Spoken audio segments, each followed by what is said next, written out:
हम लोग श्रीमद् भागवतम के तीसरे स्कंद के 23वें अध्याय के 51वें श्लोक से आगे पढ़ेंगे। 50वें में हमने सुना था, लिखन्त्यधोमुखी भूमिम पदानखमणि श्रिया उवाच ललितां वाचम निरुध्याश्रु कलाम शनैः। अधोमुखी नीचे देखते हुए भूमि की ओर नीचे देखते हुए भूमि लिखंती, भूमि को वह कोरेद रही थी। कैसे? पदा नख मणि श्रिया, उस चरण से जिसमें नख ही मणि के समान सुंदर दिख रहे थे। ललिता वाचम उवाचम, मधुर वाणी में वो बोली। निर्ध्या अश्रु कलाम, अश्रु के समूह को रोकते हुए, और शनय मतलब धीरे से बोली, बहुत तीव्रता से नहीं बोली, क्योंकि वो देख रही थी उनके पति जा रहे हैं। तो क्या बोली वह श्लोक में आप सुनेंगे। देवहूतिरुवाच सर्वं तद्भगवान् मह्यम् उपोवाह प्रतिश्रुतम्।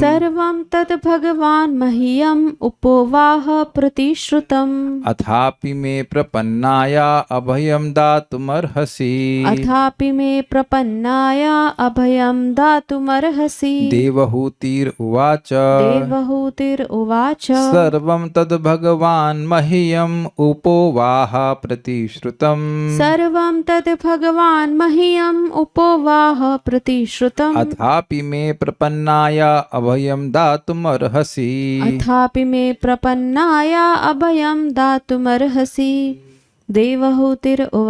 देवहूतिरुवाच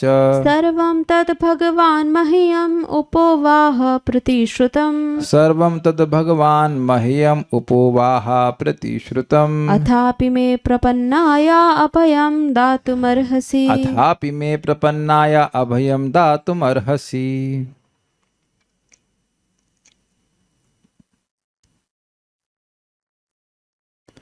देवहूति ने कहा, हे स्वामी, आपने जितने वचन दिए थे वे सब पूर्ण हुए, किंतु मैं आपकी शरणागत हूँ, इसलिए मुझे अभय दान भी दें।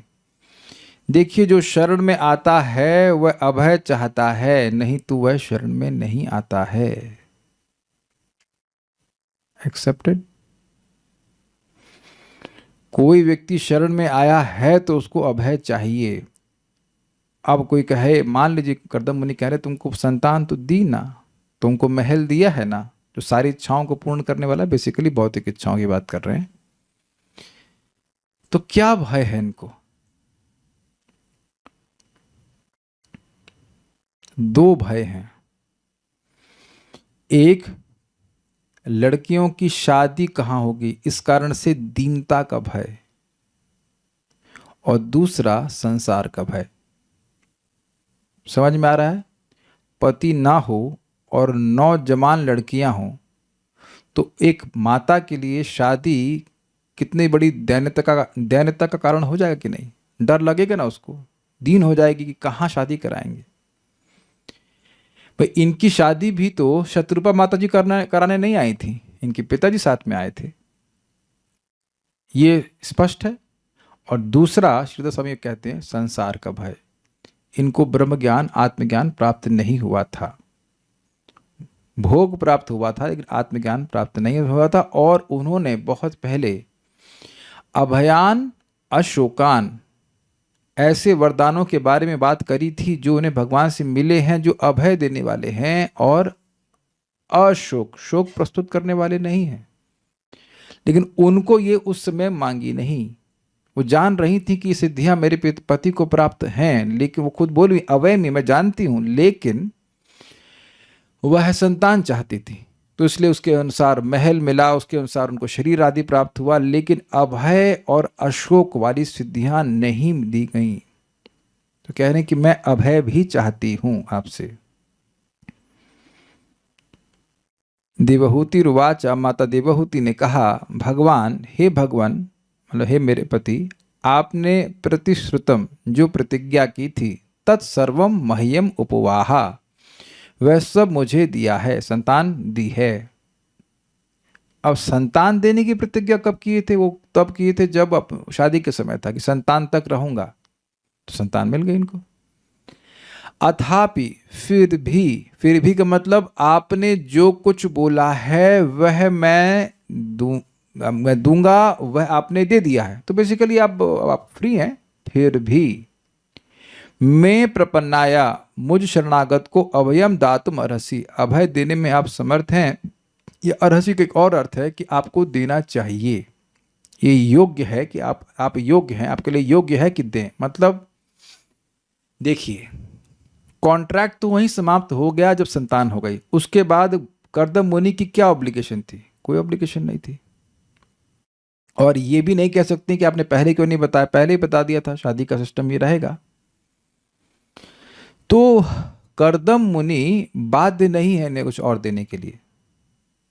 लेकिन ये एक बात समझिए, जब कोई व्यक्ति किसी महान व्यक्ति की शरण में आता है तो क्योंकि शरण में आया है इसलिए अभय देगा, ऐसा नहीं है कि वह बाउंड है कुछ देने के लिए, वो ऋणी नहीं है, वो ऋणी नहीं है कि वो देगा कुछ उसके लिए।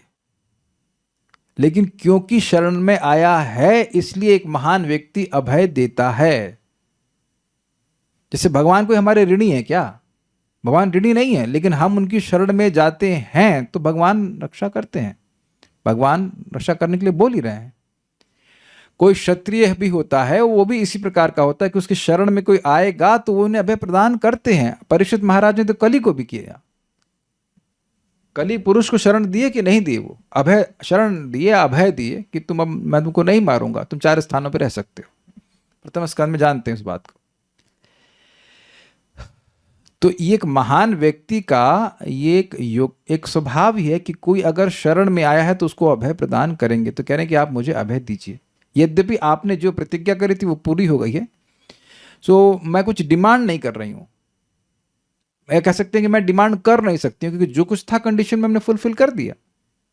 लेकिन क्योंकि मैं आपकी शरण में हूं, मैं एक स्वाभाविक सी बात है कि पत्नी के लिए पति के अलावा और कौन शरण है। जैसे बोरीजन प्रभु समझाते हैं, श्रील प्रभुपाद जी के शिष्य, की एक बार गांधी जी ने अपनी पत्नी को घर से निकाल दिया, गुस्से में थी वो, झगड़ा हुआ, चली जाओ। तो कुछ देर के लिए वो बाहर गई, फिर आके नॉक करना शुरू किया, दरवाजा खोले तो बोले क्या हुआ? कहते हैं मैं कहाँ जाऊंगी। तो ये भाव एक पत्नी का होता ही है कि मैं कहाँ जाऊंगी अपने पति को छोड़ करके। तो यहाँ पे वो कह रहे हैं कि स्वाभाविक सी बात है कि पत्नी पति की शरण में रहती है। तो कह रहे हैं मैं आपकी शरण में हूं, इसलिए मुझे अभय भी प्रदान होना चाहिए, आप मुझे अभय प्रदान कीजिए। ये बात है, समझ में आ गया होगा। देवहूतिर्वाचा सर्वम तद भगवान मह्यम, सर्वम मतलब जो कुछ भी, तत् सर्वम जो कुछ भी आपने प्रतिश्रुतम प्रतिज्ञा करी थी वह सब कुछ, मह्यम आपने मुझको, मह्यम मतलब मुझको, आपने माने भगवान आपने उपोवाह सब दे दिया है। अथापि फिर भी मैं प्रपन्नाय, मुझ शरणागत को अभयम दातुम अर्हसि, ये अच्छा, ये योग्य होगा या आप समर्थ हैं, अभय दान देने में भी आप समर्थ हैं, दे दीजिए श्रीधरी। उपोवाह अर्थात आपने अपनी प्रतिज्ञा का पूर्ण रूप से निर्वाह किया है, किंतु भविष्यत काल में होने वाली अपने पुत्रियों के पतियों का अन्वेषण करने में संभावित दीनता से एवं संसार से मुझे अभय प्रदान करें। मैं अकेली स्त्री कहाँ कहाँ जाऊंगी ढूंढने की, इस लड़की की शादी वहाँ करें, इस लड़की की शादी वहाँ करें। अभी मुझे इस क्लास से पहले याद आ गया, हमारी दीदी की एक फ्रेंड थी, तो उनकी ताई उनकी माँ की बड़ी बहन थी, समझे, मतलब दोनों बहनों की शादी उसी घर में दोनों भाइयों से कर दी गई। मतलब पहले की पहली की गई होगी, उसका दोबारा कर दी होगी, कहाँ ढूंढने जाएंगे, आप समझ रहे ना बात। तो अब दो लड़कियां निपट गई खटाखट। अभी कुछ दिन पहले एक भक्त हमारे ग्रुप में एक माता जी थी, तो उनकी बड़ी बहन की शादी हुई और 5 महीने के अंदर उनकी शादी हो गई। मतलब दोनों लड़कियों की शादी 5 महीने के अंदर, बड़ा जल्दी हो गया, फटाफट हो गया। तो बड़े प्रसन्न कर रहे थे, तो बड़ा जल्दी हो गया। सामान्यतः लड़की के लिए एक लड़की भी होती है, तो उसके लिए वर ढूंढने में बहुत मेहनत होती है, इसमें तो कोई विरोध नहीं है, अच्छा वर। तो अब 9 लड़कियों के लिए वर ढूंढना क्या आसान बात है? नहीं। तो कह रहे हैं इस दीनता से मुझे बचाइए, इस दीनता का भय है, कहाँ कहाँ मैं जाऊंगी, क्या होगा, मैं क्या करूंगी, तो इससे भी मुझे बचाइए। और दूसरा क्या है भाई, भोग वासना मेरी गई नहीं, मैंने कभी भक्ति के बारे में कुछ पूछा नहीं, ब्रह्म ज्ञान के बारे में कुछ पूछा नहीं, कुछ जानकारी नहीं करी, यद्यपि आप देने में समर्थ है तो वो भी दीजिए ताकि मेरे को जन्म मृत्यु के चक्र से मोक्ष मिल जाए। तो कह रहे हैं इस संसार के भय का भी आप निवर्तन कीजिए। तात्पर्य, देवहूति ने अपने पति से प्रार्थना की कि वे उसे अभय प्रदान करें। पत्नी रूप में वह अपने पति के प्रति पूर्णतया समर्पित थी, अतः यह पति का धर्म है कि वह अपनी पत्नी को अभय दान दे।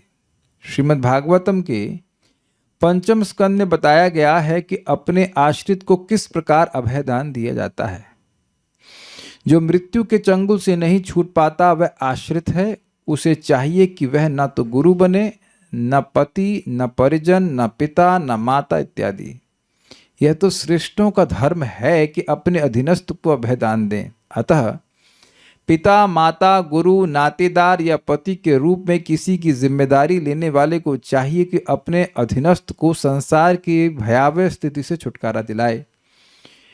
भौतिक जीवन सदैव भयावह एवं चिंताओं से पूर्ण है, इसलिए देवहूति कहती हैं, आपने मुझे अपनी योग शक्ति से सभी प्रकार की भौतिक सुविधाएं प्रदान की हैं और अब आप प्रस्थान करने वाले हैं, अतः आप अपना अंतिम दान या वर भी देते जाएं जिससे मैं इस बद्ध जीवन से मुक्त हो सकूं। तो इसमें कुछ महत्वपूर्ण बातें जो समझनी होंगी। कोई भी व्यक्ति सुपीरियर पोजीशन न ले अगर वह अपने सबऑर्डिनेट को मुक्त ना कर सके। तो अब आप एक चीज बता दीजिए, यहाँ कौन ऐसा व्यक्ति हाथ खड़ा करके कह देगा अपनी दम से कि वह किसी को मुक्त कर सकता है? कौन कह सकता है कि वह खुद बंधन में नहीं है? और मैं भी यहाँ टीचर बना हूँ, एक्चुअली देखा जाए तो मेरी बहुत सारी कंडीशनिंग्स हैं, मैं खुद जानता हूँ, उसको इश्तिहार नहीं दे रहे हैं, लेकिन बहुत सारी कंडीशनिंग्स हैं। तो फिर मैं यहाँ प्रवचन क्यों कर रहा हूँ? ये तो बिल्कुल गलत बात है। अगर मुझसे कह दिया जाए कि मैं पूरी मटेरियल कंडीशनिंग से दूर हो गया हूं, तो ना भाई हम तो बिल्कुल नहीं हुए, अभी एकदम नहीं हुए हैं, तो हम कैसे यहाँ पे बैठ गए प्रवचन करने के लिए? और जितने भी इस्कॉन के भक्त हैं वो सब लोग कह सकते हैं अपने हाथ पे रख कर, छाती पे हाथ रख करके कि एकदम भौतिक इच्छा से रहित हो गए, जितने भी प्रवचन करता है। इसीलिए आमार आज्ञा गुरु होया तारई देश। हम लोग अपने सामर्थ्य से नहीं, क्योंकि गुरु की योग्यता क्या है? वास्तविक गुरु की योग्यता है तस्मात् गुरुम प्रपद्येता जिज्ञासु श्रेयस उत्तमम शब्दे परे च निष्णातम ब्रह्मणि उपशमाश्रयः। शब्दे वेद में यानी श्रीमद् भागवतम में, और परे शब्द ब्रह्म और पर ब्रह्म यानी भगवान का अनुभव होना चाहिए, शब्द और शब्द वेद का ज्ञान होना चाहिए। वेद से मेरा मतलब श्रीमद् भागवतम, श्रीमद् भागवतम का अच्छे से ज्ञान होना चाहिए और भगवान का अनुभव होना चाहिए, और भगवान का अनुभव है इसलिए उपशम होना चाहिए, अर्थात बिल्कुल भोगों से विरक्त होना चाहिए। 3 कंडीशंस एक प्रामाणिक गुरु की होती हैं। क्या है भाई? वैदिक ज्ञान होना चाहिए, मतलब भक्ति का ज्ञान होना चाहिए, भगवान का अनुभव होना चाहिए, और क्योंकि भगवान का अनुभव है इसलिए अब जगत से विरक्ति हो जानी चाहिए, एकदम विरक्ति। यह है प्रामाणिक गुरु की योग्यता श्रीमद् भागवतम के अनुसार।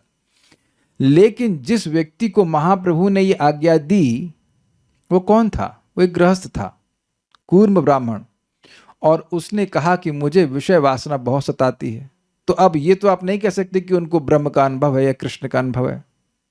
तो उनको महाप्रभु ने कहा कि तुम जारे देखो तारे कहो कृष्ण उपदेश, आमार आज्ञा गुरु होया तार ए देश।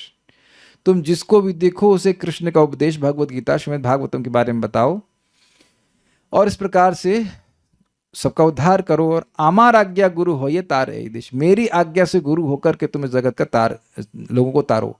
तो अपने तारण करने के लिए वो कहेगा कि हमारा क्या फायदा होगा उसमें? मान लो कुर्म ब्राह्मण कहे तो कह काबू ना बाड़ी बे तुम्हारे विषय तरंगे पुनरअपि ठाई पाबे मोर संगे। तुम्हें कभी विषय तरंग नहीं सताएगी। यानी कि विषय तरंग अगर सता रही है, इसका मतलब है कि हम जा रहे देखो तारे कहो कृष्ण उपदेश नहीं कर रहे हैं, मतलब वाणी भगवान की यश के अलावा और भी कहीं लग रही है, तभी विषय वासना हो रही। नहीं तो महाप्रभु की बात गलत नहीं हो सकती है।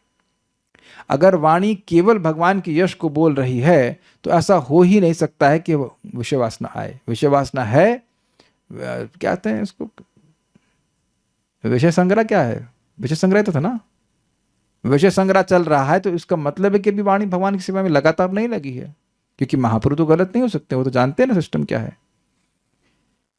तो हम लोग अपने को मुक्त रखने के लिए भगवान के बारे में बोलते हैं। हम सभी लोग अगर किसी को भगवान के बारे में बता रहे हैं तो इसलिए यह नहीं कि हम मुक्त हो गए हैं या हम पूरी तरह से लिबरेटेड हैं, ऐसा नहीं है। लेकिन जो ज्ञान दिया जा रहा है वह लिबरेशन के लिए है, बोलने वाले के लिए भी और सुनने वाले के लिए भी। इसलिए मुझसे उम्मीद मत कीजिएगा कि मैं शुद्ध भक्त हो जाऊं। I am not a pure devotee. अगर आपके मन में इल्यूजन है तो आज ही मुंह से बाहर आ जाइए, आई एम नॉट। और आप भी अगर कोई प्रवचन कर रहे हैं तो उसका मतलब ये नहीं कि आप तुरंत शुद्ध भक्त हो गए हैं। We are getting purified but not we are that कि हम सारी अन्य अभिलाषा सब खत्म हो गया, कोई इच्छा नहीं है, ऐसा नहीं होता है। लेकिन फिर भी हम टीचर कैसे बन पा रहे हैं? कैसे बन पा रहे हैं? परंपरा के ज्ञान को दे करके, और इसके द्वारा वाकई व्यक्ति को मृत्यु के चंगुल से छुड़ाया जा सकता है। किसी को भी हम क्या बताएंगे? आप हरे कृष्ण मंत्र जपिए, भगवान को प्रणाम कीजिए, भगवान का प्रसाद ग्रहण कीजिए, सिंपल पॉइंट्स, और इसके द्वारा व्यक्ति मृत्यु के चंगुल से मुक्त हो जाता है। और इसी तरह से प्रभुपाद समझाते हैं कि we are fools but we have intelligence to accept the intelligence of Krishna. हम मूर्ख हैं लेकिन हम भगवान की बात को बता रहे हैं, हम ये स्वीकार कर रहे हैं कि हम मूर्ख हैं, इसलिए हम भगवान की बात को चेंज नहीं करते, और ये हमारी बुद्धिमत्ता है। I hope it is very clear.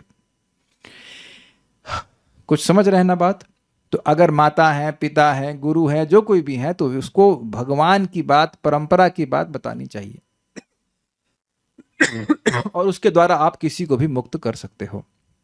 यद्यपि हम स्वयं बद्ध हैं, अभी बद्ध है मतलब हम तो अभी नहीं समझ रहे कि मेरा स्वरूप क्या है, I am not liberated in that sense.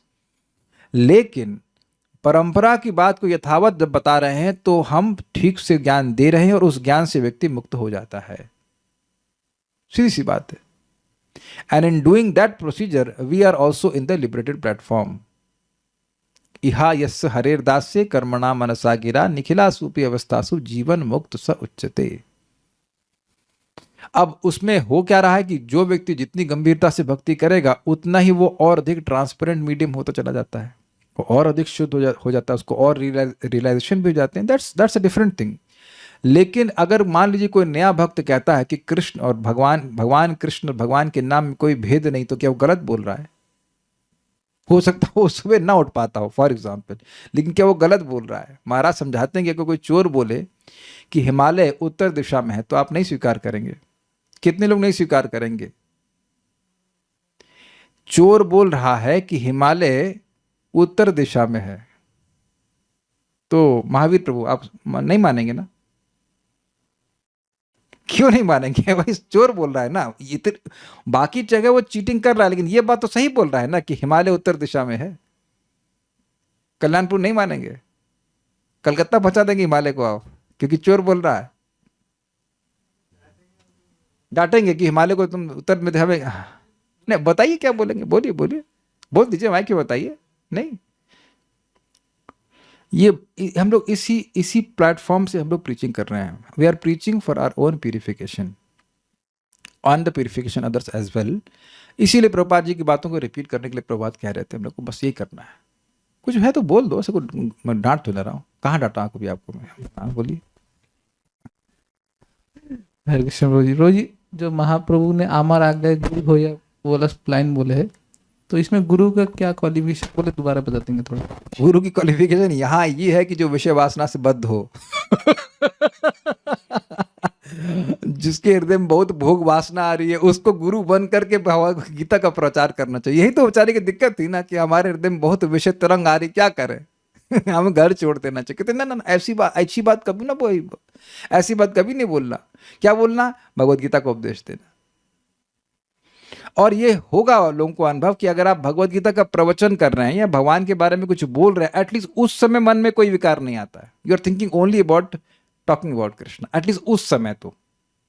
अब जब हर समय भगवान के बारे में बोलेंगे तो फिर ये प्रैक्टिकल अनुभव है। जब हम लोग पुस्तक वितरण करने जाते हैं तो कुछ नहीं, भोग विकार कुछ भी नहीं आता। स्त्रियों को भी देना पड़ता है, हर किसी व्यक्ति को, कभी पुरुषों को भी देना पड़ता है, बच्चों को भी देना पड़ता है। लेकिन उस टाइम आप यही सोच रहे होते हैं कि देखो ये बद्ध जीव है और मैं इसको भगवत गीता दे रहा हूँ, इसका आगे कल्याण हो जाएगा। This no other second thought.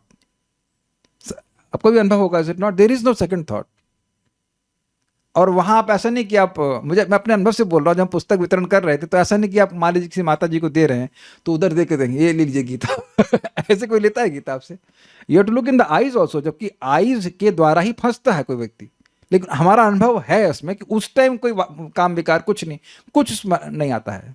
Is it not? You have to look at the eyes of the women ना, जो भी स्त्री माता जी, आप माता जी भी नहीं बोल सकते, बहुत आप लीजिए ये बोलना होता है। लेकिन वो प्रीचिंग की एनर्जी होती है, इस वजह से ऐसा होता है। ये प्रभुपाद जी लिखे हैं कि unless one is constantly preaching to non devotees the effect of modes of material nature is very difficult to overcome. कभी रजोगुण आता है, कभी तमोगुण आता है। ये अनुभव बात है, अनुभव की कोई बात है। या भगवान के बारे में बात करेंगे तो मन भगवान बसे रहेंगे, स्वाभाविक सी बात है। Is it not natural? तो हम लोगों के लिए क्या है भाई, हम लोग जितना कृष्ण भावना भावित होने का अभ्यास कर सकते हैं वो करें और उसी का उपदेश दूसरों को दें। अब होगा क्या समझ लीजिए, प्रारंभ में तो आप केवल थ्योरी बोलेंगे, बाद में आप रियलाइजेशन बोलने लग जाएंगे। कृष्ण कॉन्शियसनेस के द्वारा ही व्यक्ति सुखी हो सकता है। First it is theory and then it becomes your realisation that every time we don't remain Krishna conscious, we are not happy, and that is coming from realization. So ये डिफरेंस होता चला जाएगा। ये बहुत बढ़िया बात प्रभुपाद कहते हैं कि हरे कृष्ण मंत्र के उच्चारण के द्वारा व्यक्ति को समझ में आने लग जाता है कि उसके एकमात्र प्रेमास्पद भगवान श्री कृष्ण हैं। कहीं पे भी वह अपनी सेवा को इन्वेस्ट करता है भगवान कृष्ण या उनके भक्तों के अलावा, उसको दुख और निराशा ही हाथ लगती है। ये उसको रियलाइजेशन भी होने लगता है। जैसे बलदेव विद्याभूषण पाद कहते हैं कि जो निष्काम भाव से नामोच्चारण करता है उसके हृदय में मोक्ष की इच्छा आने लगती है कि मुझे दोबारा जगत में नहीं आना है। क्या किसी को ये अनुभव नहीं हुआ? इस ग्रुप में किसी को नहीं हुआ एकदम? तो अगर आप गंभीरता से चैंटिंग करते हैं देन आप देखेंगे कि स्पॉन्टेनियसली आने लगता है मुझे यहां नहीं आना है। मैं एक बात छोड़ ही दिया था बिल्कुल, आज सोच क्या था, आज मैं भी सोच रहा था, कल वाले श्लोक में था, कल पीछे वाले श्लोकों में, आत्मना आत्मवित, वह बुद्धि के द्वारा सोचे कि यह मेरी पत्नी है, जबकि आत्मवित वह देह से पहचान नहीं कर रहे थे, लेकिन बुद्धि के द्वारा, जैसे हम लोग बुद्धि के द्वारा अपने मन को बताते हैं भाई उठो, मन उठना नहीं चाहता है, मन सुबह नहीं उठना चाहता है, लेकिन वह उठ भाई उठ, उठने का समय आ गया। उसी तरह बुद्धि के द्वारा उनको बोलना पड़ा अरे ये तुम्हारी पत्नी है, यानी मान नहीं रहे थे कि ये पत्नी है, इतने रियलाइज थे, आत्मवित, ही वॉज रियलाइज्ड। और इसी प्रकार से आप भगवान की भक्ति करते रहेंगे तब आप लोगों को पत्नी के रूप में या बेटे के रूप में या जो भी और उपाधि होती है उस तरह से देखने की जो पकड़ है वह ढीली होती जाती है। मैं ये तो नहीं कहूँगा कि एकदम खत्म हो गई है, लेकिन ढीली होती जाती है। It's difficult to identify people as our relatives. अब ये बात आप पहले बोलते हो सर्वोपाधि विनिर्मुक्तम इत्यादि, लेकिन धीरे धीरे इसका रियलाइजेशन भी होने लगता है। हम लोग से गलतियां होती हैं, लेकिन हम देखते हैं कि चैंटिंग का टेस्ट कृष्ण नहीं छोड़ रहे हैं। He is giving to indicate, नहीं मैंने तुम्हारा हाथ अभी नहीं छोड़ा है, come on, hang on, continue with the service. Now this is not theory, at least for me it is not theory, it is not theory कि कृष्ण नहीं जाने दे रहे हैं, नहीं बेटा कोई बात नहीं, मैं ना पापा मेरे से ये व्रत नहीं हुआ, नहीं कोई नहीं, come on. So this is not theory. So now when you're telling to other devotees also, please don't give up Krishna consciousness. It is not theory. So what I'm trying to say is कि भाई आप शुरुआत में theory बोलते हो, intellectually बोलते हो, सही बात है और ऐसा ही बोलना होता है, लेकिन धीरे धीरे वो बातें आपके अनुभव में अभी आने लगती हैं, अनुभव में भी आने लगती है। जैसे अगर मैं एक सिंपल एग्जांपल दूं, अभी मैंने कुछ प्राणायाम करना शुरू किया, अब मैं अपने टीचर की बात बोलूं कि अनुलोम विलोम से तीनों दोष बैलेंस हो जाते हैं, तो मैं गलत बोल रहा हूं? बिल्कुल सही बोल रहा हूं। तो क्या मेरे तीनों दोष बैलेंस हो गए? नहीं। लेकिन अगर मैं करता रहा तो एक दिन मैं रियलाइजेशन से भी बोलूंगा कि हाँ भाई ऐसा काम होता है। I hope it is very clear. इसलिए मैं इसलिए बोल रहा हूँ कि यह नहीं है कि आप एकदम 100% शुद्ध भक्त हो जाएंगे तब भगवान के बारे में बोलना शुरू करेंगे, उतने में तो बहुत लोग मर जाएंगे। अब पता नहीं कहाँ वो है ना, मैं इस तरह से सोचता रहता तो फिर रश्मि प्रभु आप जब कर रहे होते, नहीं कर रहे होते ना। हम इस बात के बिल्कुल विरोधी हैं कि जो कहे कि एकदम पवित्र हो जाएंगे, ये हो जाएंगे तब हम जब करना, तब हम लोग को भगवान के बारे में बताना शुरू करेंगे। तो जो भक्त मुझे बताए थे वो क्या उस टाइम पूरा शुद्ध थे? तो मैं इस पे बार बार बोल रहा हूँ इस बात को कि हमें दूसरों को कृष्ण कॉन्शसनेस के बारे में बताना चाहिए। प्रोसीजर बहुत सिंपल है, भगवान के शरणागत होइए, भगवान का नाम उच्चारण करिए, भगवान को भोग लगाइए, भगवान को प्रणाम कीजिए, भगवान के पास चले जाओगे। मन मना भव मद भक्तो मद्याजी माम नमस्कुरु, और उसमें मम का मतलब कृष्ण है। सिंपल, मम का मतलब मैं नहीं हूं।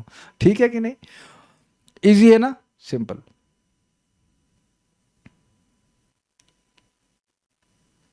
अब आगे वो बोलते हैं, मेरे पीछे बोलिए। ब्रह्मन् दुहितृभिस्तुभ्यं विमृग्यः पतयः समाहा। ब्रह्मन् दुहितृभिस्तुभ्यं विमृग्यः पतयः समः। कश्चित् स्यान्मे विशोकाय त्वयि प्रव्रजिते वनम्। कश्चित् स्यान्मे विशोकाय त्वयि प्रव्रजते वनम्। ब्रह्मन् दुहितृभिस्तुभ्यं विमृग्यः पतयः समः। ब्रह्मन् दुहितृभिस्तुभ्यं विमृगयः पतयः समाः। कश्चित् स्यान्मे विशोकाय त्वयि प्रव्रजते वनम्। कश्चित् स्यान्मे विशोकाय त्वयि प्रव्रजिते वनम्। ये इंटरेस्टिंग है। अरे अभी लड़कियों की शादी नहीं हुई है और आप जा रहे हैं संन्यास ले रहे हैं। ये पुराना, ये मतलब डायलॉग जो है ये सतयुग से आ रहा है, तो यहाँ पे डायलॉग शुरू हो रहा है, हे ब्राह्मण। लेकिन यहाँ प्रभुपाद उसको अलग तरह से रख रहे हैं। जहाँ तक आपकी पुत्रियों का प्रश्न है, वे स्वयं ही अपने योग्य वर ढूंढ लेंगी और अपने घर चली जाएंगी, किंतु आपके सन्यासी होकर चले जाने पर मुझे कौन सांत्वना देगा। तो यहाँ देखिए फोटो में बड़ी दैन्य भाव में वो कर्दम मुनि को बोल रही हैं और फ्यूचर की बात इंगित कर रहे हैं कि आपकी लड़कियों की तो शादी हो जाएगी, वो ढूंढ लेंगी अपने लिए लड़का, लेकिन मैं अकेली रह जाऊंगी इस महल में। अब एक बड़ी अजीब सी लग रही ना आपको बातें कि ये क्या, वैदिक सभ्यता में लड़कियां अपना अपना वर अपने आप ढूंढेंगी? ये तो कलयुग में होता है ना भाई ये कैसे हो जाएगा? तो देखिए दो बातें हैं, दो तरह से इसका अन्वय अनुवाद किया गया है। एक है जो अन्वय के द्वारा समझ में आएगा, उसके बाद उसके हिसाब से समझाऊंगा, बाकी यहां से समझाऊंगा। ब्रह्मन, हे ब्राह्मण, तुभ्यम दुहित्र भी, आपको अभी कन्याओं के लिए समहा पतया विमृग्या, उनके योग्य वर ढूंढना है। तो ये एक अर्थ है। और दूसरा अर्थ है कि आपकी बेटियां, तुभ्यम मतलब आपकी बेटियां, तुभ्यम मतलब आपकी, और तुहित्रभ्यमी मतलब कन्या, आपकी कन्याओं के लिए उनके योग्य वर मिल ही जाएंगे। तो दो अर्थ निकल रहे हैं, एक कि आपको उनके लिए पति ढूंढना है और दूसरा है कि इनके पति योग्य मिल ही जाएंगे। अब पॉइंट क्या है कि एक तो बिल्कुल क्लियर है कि आपको ढूंढना है, अभी ढूंढा नहीं है। दूसरा अर्थ जो आप निकलेगा वो ये है कि देखिए, यद्यपि आपको ढूंढना चाहिए लेकिन आप चले भी जाएंगे तो क्या कहते हैं उसको, दैव से, प्रारब्ध से इनको इनके पति मिल ही जाएंगे। ये सब चीज़ तो पहले से निश्चित रहता है किससे किसकी शादी होगी। इसके लिए जरूरी नहीं है कि माता पिता जिंदा ही हो, माता पिता जिंदा ना भी हो तब भी शादी हो जाती है।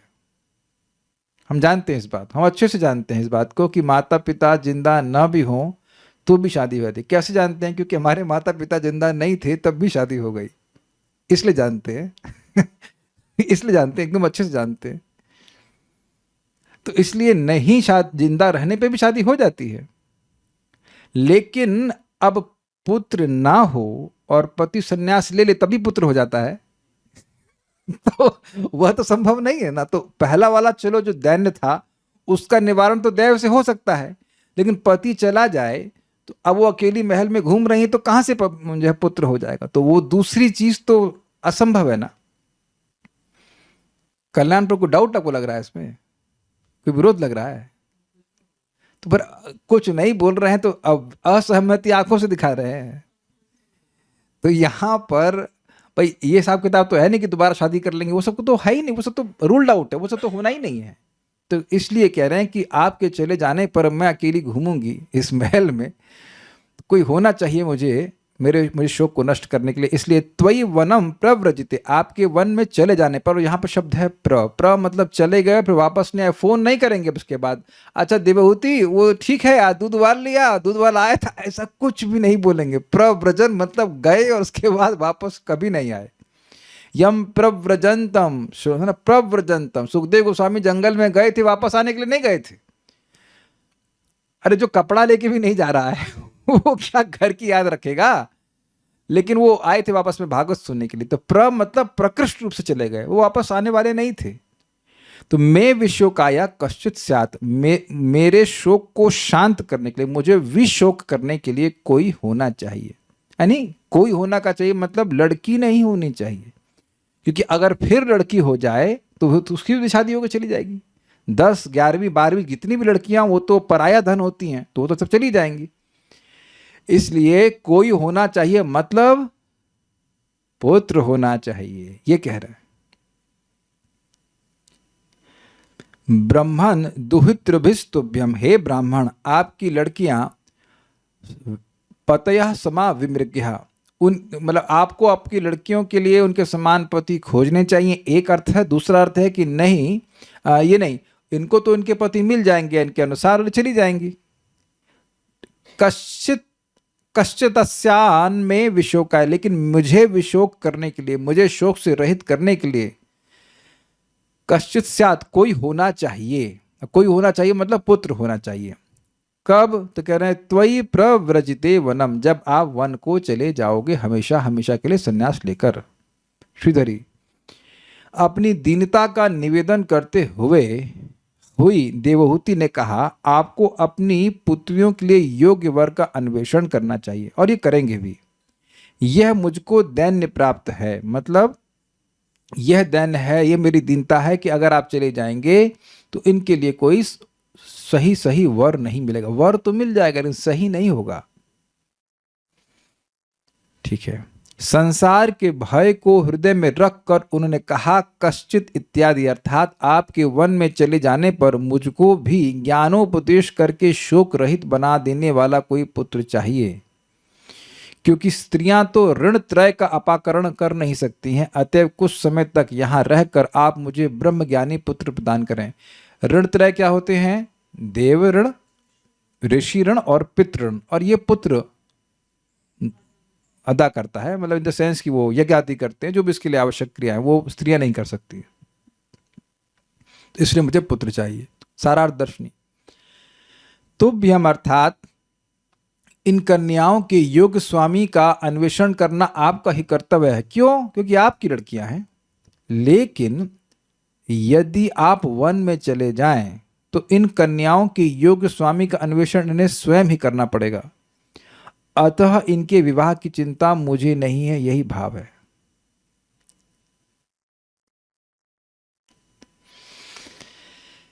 मतलब अब ये कहेंगे अरे जब इनको करना पड़ेगा तो चिंता होनी चाहिए ना। नहीं, कहने का मतलब है कि आप चले जाएंगे तो ये कैसे ना कैसे करके कर लेंगे। जैसे शकुंतला किसकी बेटी थी? शकुंतला बेटी थी विश्वामित्र और मेनका की, सब जानते हैं। तो उसके पिता और माता साथ में नहीं थे, लेकिन उसकी शादी हो गई थी ना दुष्यंत महाराज से, और उसने सेलेक्ट कर लिया था। भाग्य था इस प्रकार से। ऐसे ही आप भागवत में सुनेंगे पिताजी दूर हैं, वो कुएं में गिर गई थी, क्या नाम था उनका? देवयानी, और उनको ययाति महाराज ने उद्धार किया था उस कुएं से, तो उन्होंने उनको पति के रूप में स्वीकार कर लिया। ऐसा भी तो होता है कि नहीं? तो कह लें कि आप अगर वन में चले जाएंगे, यद्यपि आपका कर्तव्य है, लेकिन अगर आप वन में चले जाएंगे तो भी इनका विवाह हो जाएगा, तो मेरी उस दीनता का निवारण हो जाएगा। लेकिन विशोकाया, लेकिन मेरा शोक दूर करने के लिए मैं आपके पास से कोई योग पुत्र प्राप्त करना चाहती हूँ, इसलिए आप और कुछ दिन गृह में निवास करें, यह भाव है। तात्पर्य प्रपात का कहा गया है कि पिता ही दूसरे रूप में पुत्र बन जाता है, अतः पिता और पुत्र अभिन्न माने जाते हैं। पुत्रवती विधवा नहीं होती क्योंकि उसके पास पति का प्रतिनिधि रहता है। इसी प्रकार देवहूति अप्रत्यक्ष रूप से कर्दम मुनि से एक प्रतिनिधि छोड़ जाने की याचना करती हैं, जिससे वह उनकी अनुपस्थिति में चिंता मुक्त रह सकें। गृहस्थ से यह आशा नहीं की जाती है कि वह सदैव घर पर रह सकेगा। अपने इट इज नॉट एक्सपेक्टेड कि या तो वो वानप्रस्थ लेगा या संन्यास लेगा, ये बात बोल रहे हैं, पुरुष के लिए बोल रहे हैं।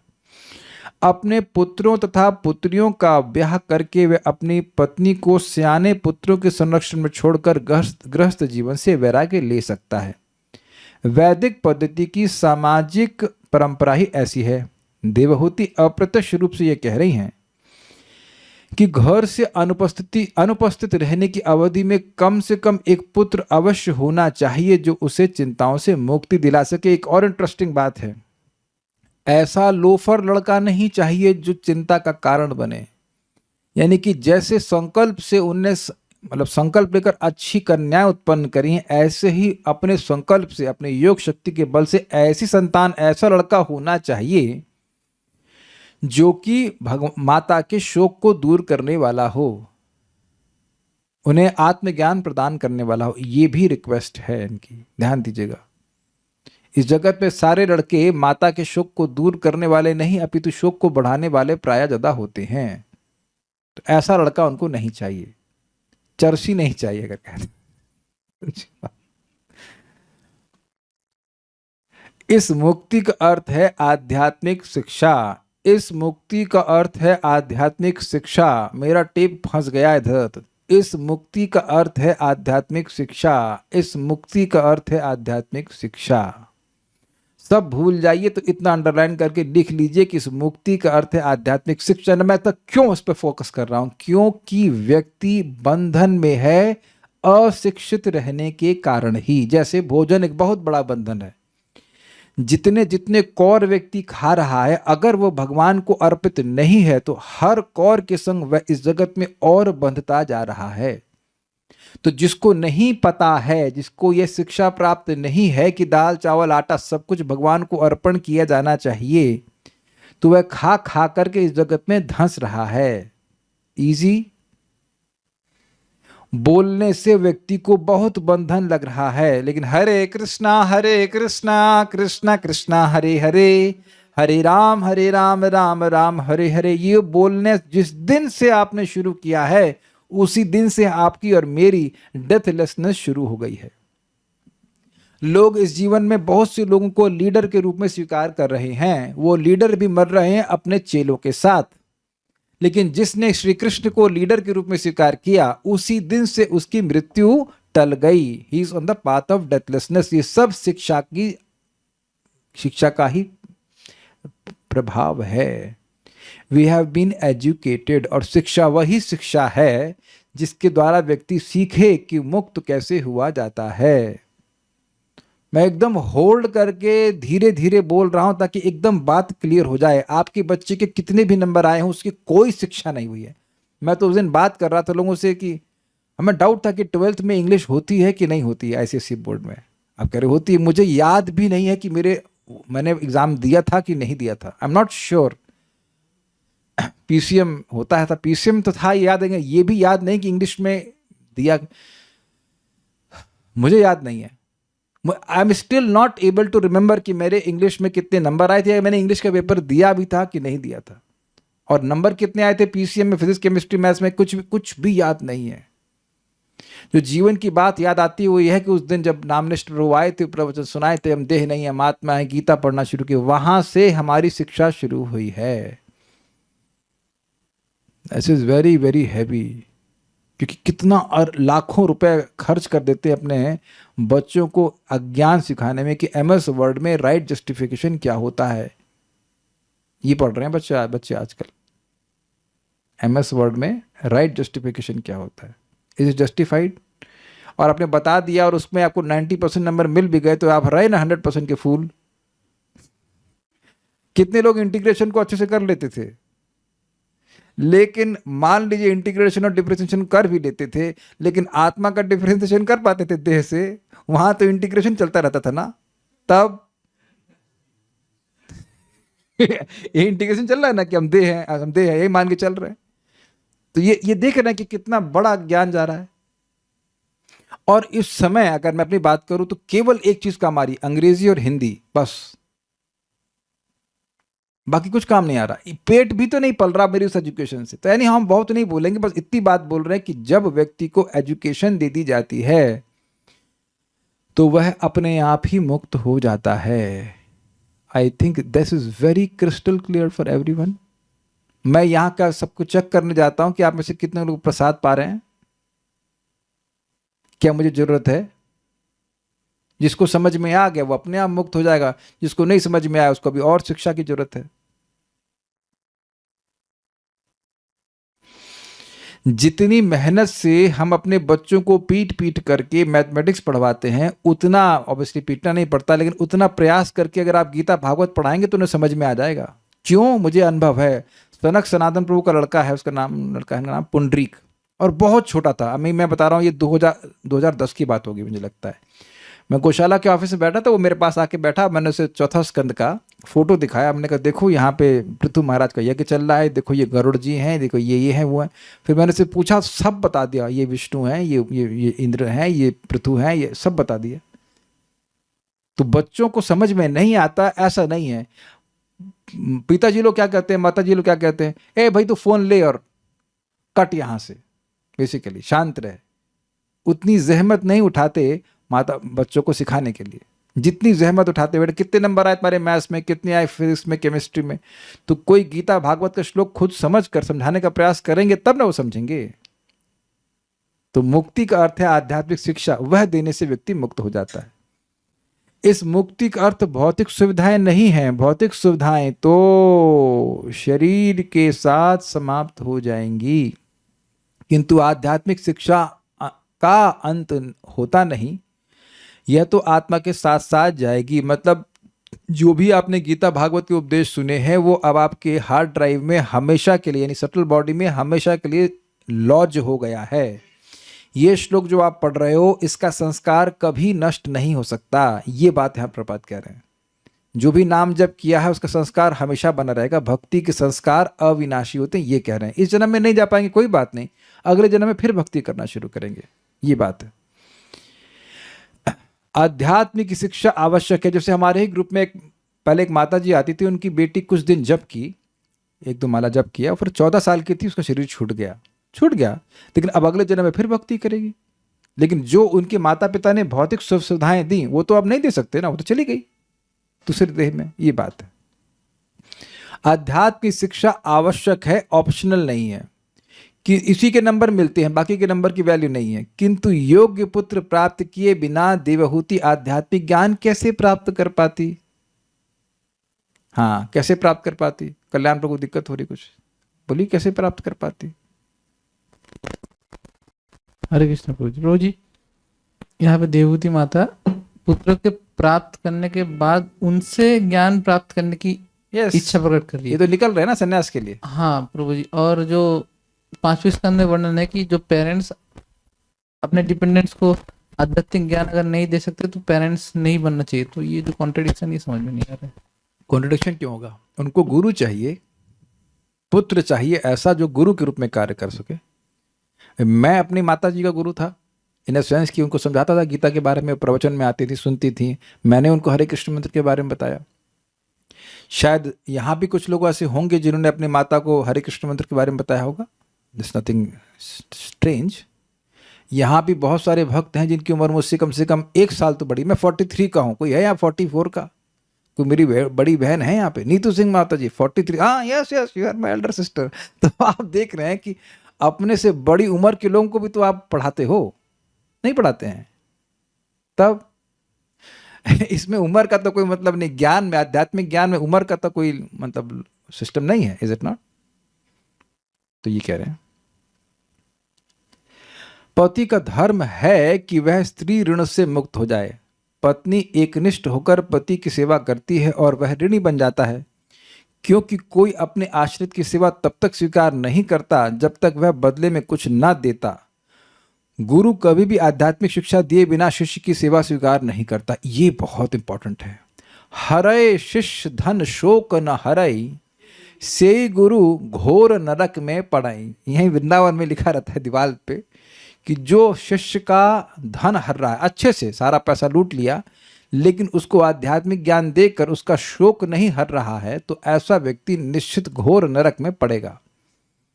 तो गुरु का मतलब ही, गुरु मतलब शास्त्रोपदिष्टा, गुरु मतलब शास्त्रोपदिष्टा, गुरु मतलब शास्त्रोपदिष्टा। मैं काहे 3 बार बोला? क्योंकि लोगों को समझ में नहीं आता है गुरु मतलब क्या है। वो शास्त्र का उपदेश देगा ही नहीं तो गुरु काहे का हुआ? कुछ भी हो वह ही है। नहीं, ध्यान दीजिएगा, वो आपका काउंसलर हो चाहे कुछ हो, वो शास्त्र से नहीं बोल रहा है तो वह गुरु नहीं है। उसी तो आगे आप जाके देखेंगे कि जब बलि महाराज भगवान विष्णु को देना चाह रहे थे तो गुरु जी बोले मत दो, तो उतनी बात स्वीकार नहीं की। वो ऐसा नहीं कि बिल्कुल अस्वीकार करते, उतनी बात स्वीकार नहीं की। You are guru only when you are speaking from shastra, otherwise you are not guru. We don't have any capacity, हमारे कोई मत की वैल्यू नहीं है, शास्त्र की वैल्यू है। भगवान स्पष्ट कहते हैं कि शास्त्र का प्रमाण लेकर कार्य करना चाहिए। तो गुरु, काउंसलर या कुछ भी है, उन्हें शास्त्रोपदिष्टा होना चाहिए, शास्त्र के अनुसार बताना चाहिए। ये बात बोल रहे हैं। तो हाँ, ये बात बोल रहे हैं कि मतलब सेवा ले ले, खाना पीना ले ले, धन ले ले, सब कुछ ले ले, लेकिन अगर शास्त्र का ज्ञान नहीं दे रहा है तो उसको सेवा स्वीकार करने का अधिकार नहीं है। तो इतनी सेवा वो लिए हैं तो शास्त्र बताना चाहिए, लेकिन अब उनके पास शास्त्र बताने का टाइम नहीं है, वो तो निकल रहे हैं। तो अब वो कह रही हैं कि आप अपने पुत्र के रूप में अपना रिप्रेजेंटेटिव दे दीजिए जो मुझे शास्त्र का ज्ञान दे। ये बात बोल रहे हैं। प्रेम तथा कर्तव्य का यही पारस्परिक आदान प्रदान है। इस प्रकार देवहूति कर्दम मुनि को स्मरण दिलाती है कि उसने अत्यंत श्रद्धापूर्वक सेवा की है, वो उनकी शरणागत है। यदि वे स्त्री ऋण से ही मुक्त होना चाहें तो प्रस्थान करने से पूर्व उन्हें चाहिए कि वे एक पुत्र दे जाएं। अप्रत्यक्ष रूप में देवहूति ने अपने पति से कुछ अधिक काल तक और या कम से कम जब तक एक पुत्र न हो ले रहने के लिए प्रार्थना करती हैं। तो स्पष्ट है। अब मान लीजिए कहें अच्छा और इंद्रिय तृप्ति चाहती हो लगता है, तो संतान तो भाई अंग संग के बिना नहीं होगी, तो कहेंगे लगता है तुम और भोग चाहती हो। कहते नहीं नहीं नहीं, मेरा जीवन तो इंद्रिय भोगों के प्रसंग में व्यर्थ हो गया है। एतावतालम कालेन व्यतिक्रांतेन मे प्रभो, एतावतालं कालेन व्यतिक्रांतेन मे प्रभो, इंद्रियार्थ प्रसंगेन परित्यक्त परात्मनः, इंद्रियार्थ प्रसंगेन परित्यक्त परात्मनः। बोलिए। एतावतालं कालेन व्यतिक्रांतेन मे प्रभो, एतावतालम कालेन व्यतिक्रांतेन मे प्रभो, इंद्रियार्थ प्रसंगेन परित्यक्त परात्मनः, इंद्रियार्थ प्रसंगेन परित्यक्त परात्मनः। अभी तक हमने अपना थोड़ा समय परमेश्वर के, थोड़ा था क्या इसमें? अभी तक हमने अपना सारा समय परमेश्वर के ज्ञान के अनुशीलन की उपेक्षा करके, नेग्लेक्ट करके इंद्रिय तृप्ति में ही व्यर्थ गंवाया है। तो ये फोटो बिल्कुल स्पष्ट है। वो बोल रही है कि हम लोग घूमे यहाँ वहाँ, याद दिला रही है इतनी बात से कि देखिए कहाँ कहाँ घूम के आए, लेकिन केवल और केवल परमात्मा के ज्ञान की उपेक्षा की है। भगवान कौन है, उनसे मेरा क्या संबंध है, ये थाईलैंड जाकर हमने टाइम बर्बाद किया। कहने का मतलब है कि जो घूमने जाते हैं उनकी बात कर रहा हूँ। थाईलैंड, बाली, इंडोनेशिया कहीं जा रहे हैं, भगवान की बात नहीं करने जा रहे हैं, भगवान की बात नहीं सुनने जा रहे हैं, तो काहे जा रहे हैं? अर्थात भगवान की उपेक्षा करने जा रहे हैं। समझे? This is very very nice, very heavy also. जो भी कार्य कर रहे हैं जिसका भगवान से संबंध नहीं है, भगवान को जानने से संबंध नहीं है, वो एकदम व्यर्थ है, एकदम यूजलेस। ये बात यहाँ पे कह रही है। इसीलिए लैमेंटेशन पूरा समय, ये 1-2 साल की बात नहीं है, 100 साल तो लौट के आई तब बर्बाद किए। घूमना का टाइम नहीं वर्णन है कितना। घूम के जब आ गई, जब लौट के आई अपने घर पर, आश्रम में, फिर महल में रह रही, तब 100 साल बर्बाद किए। 100 शरद ऋतुएं बताया था कि नहीं बताया था? तो 100 साल प्लस और जोड़ लीजिए जितना समय होता हो, और उस सब को कह रही है हमने व्यर्थ किया है। This is coming from an exalted person. तो हमें अपनी बुद्धि में समझना चाहिए कि हम जो कार्य कर रहे हैं भगवान को जानने के अलावा, वो केवल व्यर्थ कर रहे हैं। मैं परेशान हूँ अपनी बुद्धि से, इन द सेंस कि मेरी बुद्धि में बहुत सारी क्यूरियोसिटी आती रहती हैं, ये टॉपिक क्या है, उस टॉपिक क्या है, when this is how my mind is, and many times they are not Krishna conscious, and it's very dangerous, क्योंकि जरा सा भी समय उस क्यूरियोसिटी को रिजॉल्व करने में आपने समय बिताया, जो मैं कभी कभी कर देता हूँ, and that is absolute waste of time. बाद में याद आता रही तो टाइम वेस्ट था यार। आप लोग का पता नहीं ऐसा होता है कि नहीं होता, but it is just that mind, that curiosity kills the cat. ये क्यों हो रहा है, वो क्यों हो रहा है, it may not be anything bad also, but it is not Krishna conscious, then it is bad, it's व्यर्थ, वेस्ट है। ऐसा इसीलिए हम प्रयास करते कि कम बात करें, कि कोई नया व्यक्ति कोई टॉपिक कोई नया शब्द बोल देगा, फिर मेरे मन में क्यूरियोसिटी आ जाएगी, मैं पूछने लग जाऊंगा ये क्या होता है, वो क्या, it's just waste, it's just waste. समय बहुत अमूल्य है, मानव जीवन का समय अमूल्य है। प्रभो, हे प्रभो, प्रभु मतलब हे कर्दम ऋषि, नाम अभी तक नहीं लिए हैं, हे कर्दम प्रभु बोलती हैं, भगवान बोलती हैं, कर्दम नहीं बोलती हैं कभी। पर आत्मा, मैं परमात्मा के ज्ञान की परित्यक्त्य, उपेक्षा करके, परितः त्याग, मतलब एकदम त्याग दिया हूं। अभी तक एक बार भी नहीं पूछी कि परमात्मा है कौन आपसे। अब कोई व्यक्ति डाउट कर रहे थे, ईश्वरी माता जी डाउट कर रही थी, अरे दोनों डिवोटी हैं भाई, जरूर भागवत पढ़ते होंगे, तो क्या लिखी है यहाँ पे, वो क्या बोल रही है, परित्यक्त, एकदम नहीं पूछी आपसे, एकदम नहीं पूछी करके, और इंद्रिय तृप्ति की प्रसंगिना, यानी रति क्रीड़ा में मैं मतलब मेरा, एतावता व्यतिक्रांति, अब तक बिताया गया, कालेन अलम, यानी समय व्यर्थ ही गया, बिल्कुल वेस्ट हो गया। एतावतालम कालेन व्यतिक्रांति न मे प्रभु, हे प्रभु अभी तक मेरा जितना भी समय था सब व्यर्थ गया। क्यों भाई, कह रहे इंद्रियार्थ प्रसंगिना, इंद्रियों के अर्थ के लिए, इंद्रियों के भोग के लिए ही जो मैंने कार्य किए हैं, उससे प्रसंगिना मतलब वही सब प्रतिक्रिया में जो भी समय दिया वो सब वेस्ट हुआ।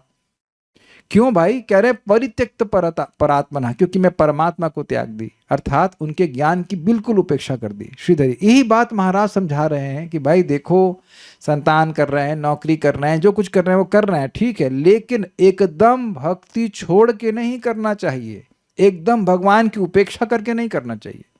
किसी से भी आप ये उम्मीद नहीं कर सकते हो कि तुरंत वो परिवार छोड़ दे, ये कौन छोड़ सकता है, मुश्किल है, लिटरली असंभव है। लेकिन सुबह शाम तो कम से कम भगवान के नाम होनी चाहिए, केवल एक शाम राधा माधव के नाम नहीं होनी चाहिए, सारी शाम राधा माधव के नाम होनी चाहिए, है ना। इस तरह के भजन संध्याएं होती हैं, वह साल में एक संध्या भगवान के नाम नहीं, याद रखना चाहिए, इसीलिए इतनी संध्या होती है, you remember Krishna every day. ये बात बहुत महत्वपूर्ण है। और इन्होंने कहा कि मैंने व्यर्थ किया, क्योंकि पूरा समय वो घूम रही थी तब, और जब लौट के आई तब भगवान के स्मरण में नहीं गया। श्रीधरी, यदि आप कहें कि विषयों का उपभोग करो, ब्रह्म विद्या को प्राप्त करने से कौन सा लाभ होने वाला है, तुम काहे ब्रह्म विद्या जानना चाहती हो, तो इसका उत्तर है कि इतने समय तक विषयों का भोग भोगा है, वह पूरा हो गया, अभी तक तो मैं परांगमुख ही रही, परांगमुख मतलब विमुख ही रही, सब व्यर्थ गया। अब तो मुझको कोई ज्ञानोपदेश करने वाला मिलना चाहिए। आप सन्यास ले रहे हो, मैं भोगों में पड़ ही रहूं। देखिए कितनी इंटरेस्टिंग बात है, देख रही हैं कि पति अब सन्यास के चक्कर में है, जबकि संतान ही हुई है अभी, लेकिन सन्यास के चक्कर में सन्यास लेना चाहते हैं। तो उनको समझ में आ गया कि ये भोग अगर श्रेष्ठ होते तो काहे छोड़ते, ये इतनी सारी स्त्रियां हैं सेवा करने के लिए, पत्नी है सेवा करने के लिए, अब और 9 लड़कियां भी हो गई सेवा करने के लिए, बेटियां सेवा करती हैं ना पिताजी की, तो अब वो सब को छोड़कर काहे संन्यास लेना चाहते, इसका मतलब कुछ उत्कृष्ट है। तो ये पकड़ रहे हैं इस बात को कि ये इसमें लिप्त नहीं हुए, ये दिख गया उनको कि नहीं ये बिल्कुल लिप्त नहीं हुए, इसीलिए तुरंत चल दे रहे हैं संन्यास के लिए। तो कह रहे हैं मुझे कोई उपदेश करने वाला होना चाहिए। सारार्थ दर्शनी, यदि कर्दम ऋषि कहें देखो तुम्हारी इस प्रकार की बातों की शैली से क्या तुम मुझसे विषय सुख की इच्छा कर रही हो, तुम कह रही हो कि कोई मुझे विशोक करने वाला होना चाहिए, स्पष्ट है कि तुम पुत्र चाहती हो, लगता है तुम फिर इंद्रिय तृप्ति चाहती हो, पुत्र तो बिना संग के नहीं मिलेगा। तो कहती नहीं, तब लज्जित होकर कहती हैं अब तक मैंने केवल इंद्रियों की सेवा करते हुए समय बिताया है। क्यों? क्योंकि मैं परित्यक्त परमात्मा के ज्ञान की उपेक्षा करी हूं, इस प्रकार इतना दीर्घ काल व्यर्थ ही बीत गया है, यह भाव है। तो टीका बिल्कुल स्पष्ट है। तात्पर्य, मनुष्य जीवन पशुओं की तरह इंद्रिय तृप्ति के कार्य में बिताने के लिए नहीं है। पशु सदैव इंद्रिय तृप्ति में यानी आहार, निद्रा, भय तथा मैथुन में लगे रहते हैं, किंतु यह मनुष्यों का व्यापार नहीं है। यद्यपि भौतिक देह पाने के कारण इंद्रिय तृप्ति की उन्हें भी आवश्यकता रहती है, किंतु नियामक सिद्धांतों के अनुसार, अर्थात ऐसा नहीं कि केवल इन्हीं कार्यों के निमित्त व्यक्ति अपने मनुष्य जीवन को व्यर्थ करे। अतः वास्तव में देवहूति ने अपने पति से यह कहा, अभी तक हमारे ये पुत्रियां ही हैं और हमने सारे ब्रह्मांड की यात्रा करते हुए हवाई प्रासाद में सुखोपभोग किया है। आपकी कृपा से ही ये सारे वर प्राप्त हुए, किंतु ये सब इंद्रिय तृप्ति के हेतु थे। अब मुझे आत्मिक उन्नति के लिए कुछ चाहिए। बेसिकली अब बहुत समय खराब कर लिया, अब मैं कुछ समय को उपयोग करना चाहती हूँ वास्तविक रूप से।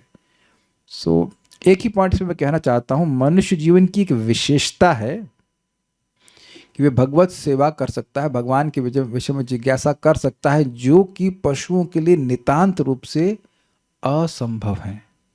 आहार के संबंध में, निद्रा के संबंध में सब एक से एक आगे हैं। अब हाथी से क्या आप तुलना करेंगे आहार में? अरे हम 6 रोटी खा लेते हैं, वो तो 40 किलो खा लेता है। आप ऐसे कोई 40 किलो भी आटा खा लेंगे? नहीं। अरे हम बहुत सो लेते हैं, 10 घंटा सो लेते हैं, तो पोलर बियर से भी कंपटीशन करेंगे। और कबूतर दिन में 50 बार संग कर लेता है, ऐसा भी कोई कर सकता है? मनुष्य मर जाएगा वो।